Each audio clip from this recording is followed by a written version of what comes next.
इस कार्यक्रम के पुण्यार्जक हैं Mukundra infra projects private limited, Deepura associated industries, Deepura warehouse and logistics, G1 319A, Indraprastha industrial area, road number 6, Kota, Rajasthan. निवास स्थान A55, दीपुरा हाउस, तलवंडी, कोटा, राजस्थान। गुलाब चंद जैन, प्रकाश चंद जैन, नीता जैन, अभिषेक जैन, सोना जैन, अनिमेश जैन, प्रिंसी जैन, नीति जैन, लाइशा जैन एवं समस्त दीपपुरा परिवार, कोटा, राजस्थान। नमो रियंताणम नमो सिद्धाणम नमो आयरियाणम नमो वजायाणम नमो लोये सौवसावणम ऐसो पंच नमो यारो सौवे पाव पेणासणो मंगलाणं च सव्वेसिं परमं हवै मंगलम परमं हवै मंगलम।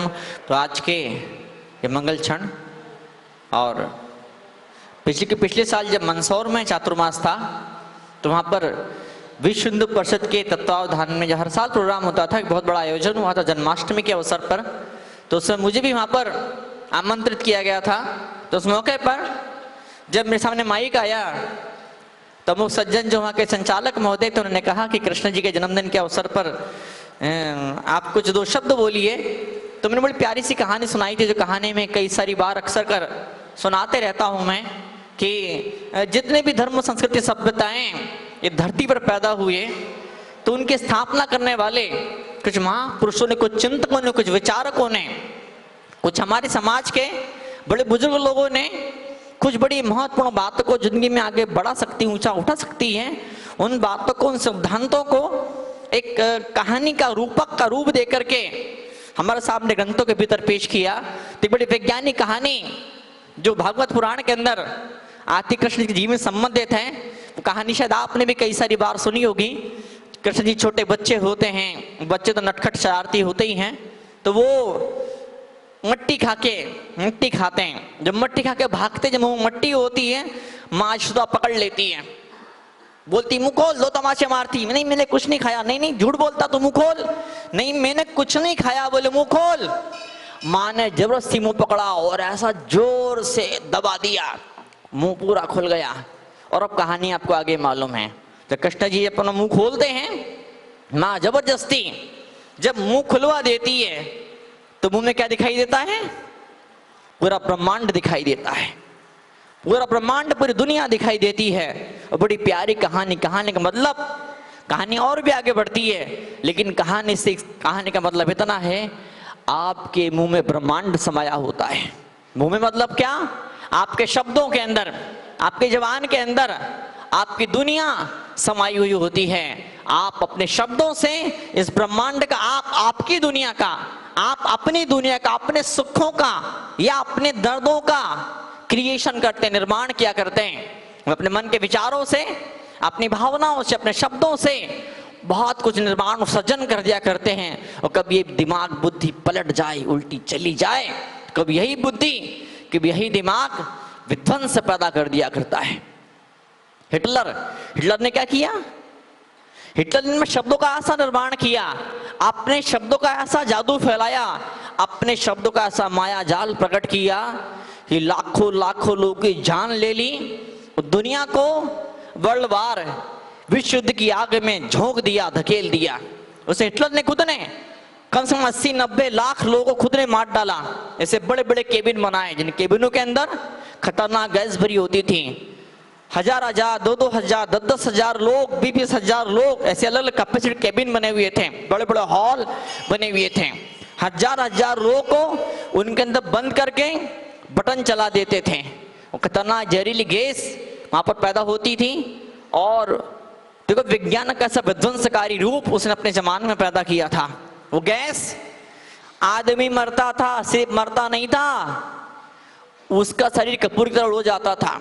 एक ढंग से आदमी मरता था। उस जहरीली गैस का ये प्रभाव था कि आदमी मरता तो था, लेकिन पूरा शरीर कपूर की तरह उसकी हड्डी तक नहीं बचती थी, उसका मांस तक नहीं बचता था, सब का सब उड़ जाता था, कपूर की तरह उड़ जाता था हवा के अंदर। इस तरह से अपने शब्दों का निर्माण किया और इतना शब्दों का बाजीगर था, इतना माहिर था अपने शब्दों का वो हिटलर कि अपनी इस क्रूरता को, अपने इस आतंक को वो धर्म का नाम दिया करता था। जो कर रहा हूं सो धर्म के लिए कर रहा हूं, जो कर रहा हूं मैं इस देश के लिए कर रहा हूं, जो कर रहा हूं मैं संस्कृति को आगे बढ़ाने के लिए कर रहा हूं मैं। इस तरह से वो शब्दों का नाम दिया करता था। और एक तरफ महात्मा गांधी इस दुनिया के इतिहास के अंदर हो गए हैं, जिन्होंने अपने शब्दों का इस तरह से निर्माण किया, जिन्होंने अपने मन के विचारों को, अपनी भावनाओं को इस तरह से इन शब्दों के अंदर पेश किया कि उनके जब मुंह से शब्द निकलना शुरू हुए, पूरा हिंदुस्तान के लाखों लोग इकट्ठे हो गए और भारत को बरसों पुरानी अंग्रेजों की गुलामी से मुक्ति मिल गई। मात्र शब्दों का सारा खेल था। उस हिटलर ने शब्दों का ऐसा उपयोग किया, लाखों लोगों को मौत के घाट उतार दिया, विश्व युद्ध करवा दिया।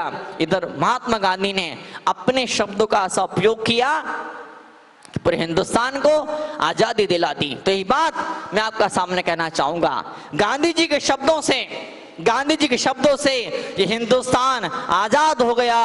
और मां जिनवाणी के शब्दों से आत्मा आजाद हो जाया करती है, आत्मा को पंख लग जाया करते हैं, आत्मा दुखों की परतंत्रता की बेड़ियों से, कष्टों से, दर्दों से, आघातों से ये आत्मा आजाद हो जाया करती है। कुछ दिन पहले मेरे पास एक 50 साल की उम्र के महिला को लाया गया। बोले महाराज जी सुना आप काउंसलिंग करते हो, आप हीलिंग करते हो, कुछ करो जरा, क्या बात है। मैंने कहा कि भक्तामर के मंत्रों का जो कुछ होता सो होता, मैं तो निमित्त मात्र एक बन जाया करता हूँ। बोले क्या हुआ। बोले दिन भर कोने में गुमसुम उदास चुपचाप सी बैठी रहती, जने क्या डिप्रेशन है, जने कौन से, जने क्या बीमारी है, इसको हमने दुनिया भर का इलाज कराया, कुछ फर्क नहीं पड़ पाया। तो मैं उसे ट्रांस में ले गया। मैंने कहा ऊपर देखो, शांभवी मुद्रा लगाई, जो कुछ भी प्रोसेस होता है वो सब प्रोसेस हुआ। फिर मैंने पूछा अपने बचपन जाके याद करो, बचपन में जाके याद करो। वो महिला अपने बचपन में गई, एक चौंका देने वाली बात उसने मुझे, वहाँ जो बैठे तो उसका पति था, उसका एक जवान शादीशुदा बेटा था, उसके सामने बड़ी उसने एक खतरनाक सी घटना बड़ी छोटी सी थी, हर घर में घटना घटती रहती है। उसकी माँ कुछ बीमार सी थी, कुछ थकी हुई थी, कुछ दुखी परेशान उदास निराश सी थी। और ये जो बच्ची थी जो स्कूल से लौट करके आई थी, उस जमाने में स्कूल कहीं स्कूल हुआ करते थे, गांव में तो स्कूल होते ही नहीं थे, बड़ी लंबी दूरी चल के पैसे वाले थे तो घर की खुद की अपनी 50 साल पहले खुद की अपनी गाड़ी थी, उस जमाने की बात है, गाँव की बात है। तो वो जब वापस स्कूल से लौट करके आई बहुत खुश हो रही थी, मम्मी मम्मी मम्मी जो भी माँ बोलती थी, माँ के लिपट गई और उसने गाना सुनाना शुरू किया। और माँ के सिर भयंकर दर्द था, वैसी बेचारी थोड़ी सी बीमार चल रही थी। और फिर उसकी सास ने उसको डांट दिया था, कुछ ऐसा कुछ हो गया था। वो चिल्लाई, अरे क्या बेसुरी, क्या रद्दी आवाज है तेरी, क्यों मेरे कान के पर्दे फाड़ रही है, चुप हो जा, भगवान के लिए अपना मुंह बंद कर। और जब माँ ने उसे ऐसा कहा कि चुप हो जा, तेरी आवाज बड़ी बेसुरी है, फटे आवाज जैसी, क्यों मेरे कान के पर्दे फोड़ रही है, तो एकदम से क्या हुआ, एक झटका सा उस बच्ची को लगा। जो इतनी खुशी उछल रही थी, कूद रही थी, सारी खुशी उसकी कपूर की तरह गायब हो गई, उड़ गई। और एकदम से वो बैठ गई। उसे लगा कि अगर मुझे माँ का प्यार पाना है, उसे ऐसा लगा कि अगर मुझे माँ का प्यार पाना है, मुझे परिवार के दिल में जगह बनानी है, मुझे समाज में सम्मान चाहिए। बहुत छोटी बच्ची थी, जितनी अक्ल उतनी सोच उसकी। तुमने सोचा अगर मुझे माँ का प्यार पाना है तो मुझे चुप रहना पड़ेगा। अब वो चुप सी रहने लगी। अब वो चुप सी, जब उसकी स्कूल लगती थी तो स्कूल के अंदर लड़कियां उस जमाने में गांव के स्कूल में बहुत कम पढ़ा करती थी। तो जो प्रिंसिपल जो थे, जो टीचर थे, उस बच्ची को बहुत आगे बढ़ाते थे कि बेटा भजन गाओ, बेटा प्रेयर करो, बेटा ये करो, बेटा वो करो।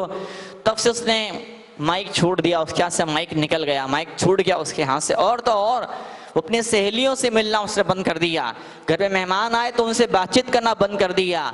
वो एक शर्म के मारे गड़ी सी जाती थी कि मेरी आवाज़ ऐसी है, मेरी आवाज़ ऐसी है, मेरी आवाज़ ऐसी है, लोग मुझे पसंद नहीं करते, आई एम नॉट लवेबल, मैं ऐसी नहीं हूँ कि मुझे पसंद किया जाए, और अगर पसंद करवाना है तो फिर मुझे चुप रहना पड़ेगा।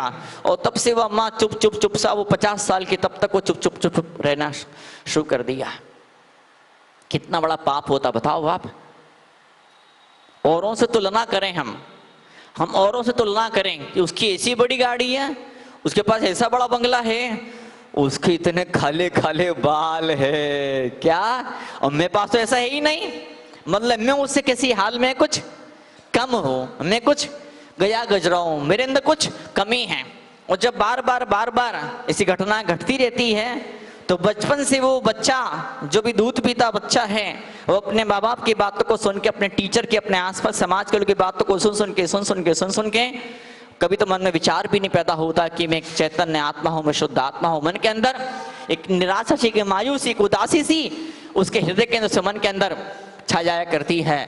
फिर जब नमोकार मंत्र को बार बार क्यों बोला जाता है, भक्तामृत को क्यों बार बार बोला जाता है, इन पूजाओं को, प्रार्थना का क्या उद्देश्य हुआ करता है, ये मुनि चरणों में बार बार क्यों आते हैं, क्यों मुनि के शब्दों को सुनने के लिए मन इतना दीवाना, इतना बावला रहता है। और कभी किसी का मन मुनि के प्रवचन सुनने के लिए, मां जनवाणी के शब्दों को सुनने के लिए उसमें जिज्ञासा ना हो, तड़प ना हो, लगन ना हो, तो आसपास के लोग उसे भूलते हैं, जा महाराज जी पास जा, जा माता जी आई मंदिर में, जा माता जी पास जा। क्यों बार बार, क्यों घर गृहस्थी में रहेंगे, यार दोस्तों के बीच में रहेंगे, परिवार के बीच में रहेंगे, तो एक चाय पिलाने के बहाने, क्या एक चाय, आप कल मेरे घर पे आइए, कल चाय है, कल नाश्ता है, 2-4 घंटे बाद मेरे घर भोजन है आपका, तो आपको चाय पे बुलाने के बहाने, कचौरी और जलेबी खिलाने के बहाने आप पे कान में इतना जहर, खतरनाक जहर घोल देंगे, फालतू गपशप चलते रहती है। मैं तो कई सारे लोगों से जानता हूं, मैं दुकान बंद करी, ऑफिस से आए और घंटे 2 घंटे बाजार में घूमते हैं, दुनिया भर गपशप चलते रहती है। बजाय गपशप करने के, बजाय औरों पर टिप्पणी करने के, कमेंट करने की, वो ऐसा है, वो वैसा है, वहां पर ऐसा हो रहा है, वहां पर वैसा हो रहा है, इंसान के अपने मन के ख्याल। और कई बार तो इंसान ऐसा भी होता है किसी अजनबी के बारे में बोल देता है, जो कभी जानता नहीं, पहचानता नहीं, इसके बारे में देखा नहीं, कभी सुना नहीं उसके बारे में, कि वो तो ऐसा और वो तो वैसा है। वो कोई बेचारा कमजोर बच्चा होता, भली उम्र बड़ी हो उसकी, या तो बच्चा है या भली उम्र पर, लेकिन बुद्धि बच्चों जैसी है, तो उन राय पर, पब्लिक की उस राय पर, लोगों की उस सोच पर उसके दिल में ऐसा विश्वास हो जाता है कि जब इतने सारे लोग बोल रहे हैं तो कुछ दम तो होगा, बात में कुछ तत्व तो होगा, इतने सारे लोग बोल रहे हैं, वही की वही बात बोल रहे हैं, और फिर उसका विश्वास पैदा हो जाता है। बस यही विश्वास जीवन का सत्यानाश कर दिया करता है। जब नमोकार मंत्र की जब बार बार साधना होती है, नमो रिहंताणम नमो सिद्धाणम, बात ये नहीं है कि नमोकार का मतलब क्या है, नमोकार का मतलब ये है, सारे मंत्रों का ये मतलब है, सारे ग्रंथों का ये मतलब है कि हम अपने मन को, अपने कान को, अपने दिल के कानों को, अपने शरीर के कानों को और अपने दिल के कानों को उधर उधर की बातों से हटा के, जो बातें हमको डिसएम्पावर करने वाली है, जो बातें हमारे मनोबल को गिराने वाली है, जो बातें हमारे मन को तोड़ने, सत्यानाश करने वाली है, तो अपने मन को विध्वंसात्मक, उन खतरनाक, उन जहरीले शब्दों से, उन जहर भरे शब्दों से हटा करके इन अमृत के शब्दों पर लेकर के आते हैं। और यही भगवान की पूजा का, भक्ति का, प्रार्थनाओं का एक उद्देश्य अपने आप में हुआ करता है। और जब तक उद्देश्य पूरा नहीं होता है तब तक हमारी सारी पूजाएं, पाठ, सारे मंत्र, सारे जाप बेकार चले जाया करते हैं। तो आज इन क्षणों में यहाँ पर आए हैं, कोटा का ये बड़ा प्यारा सा मंदिर।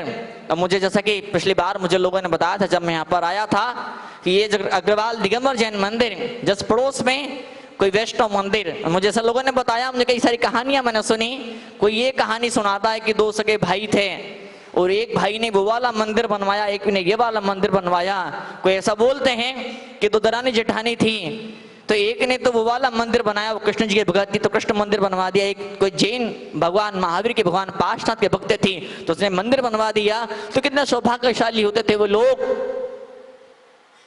जो अपने पैसे को इकट्ठा करते थे, करते फिर एक दिन उनमें ऐसी भावना पैदा होती थी, वो मंदिर के लिए, धर्म के लिए, संस्कृति के लिए, सभ्यता के लिए आप में धनराशि की आहुति दिया करते थे। और इतना बड़ा नसीब सबका नहीं होता है। किसी जन मंदिर के निर्माण के अंदर, मुझे नहीं मालूम उस इंसान का नाम क्या था, कौन से दादाजी थे या कौन सी वो अम्मा थी जिसने इस मंदिर का निर्माण किया, एक कोशिश खूब सारी हुई, लेकिन क्या नाम था नहीं मालूम पड़ पाया, लेकिन फिर भी हमारी दुआएं उसके साथ में, हमारा आशीर्वाद उसके साथ में है। सभ्यता को, संस्कृति को मजबूती देने के लिए कुछ करना जरूरी होता है। हमारा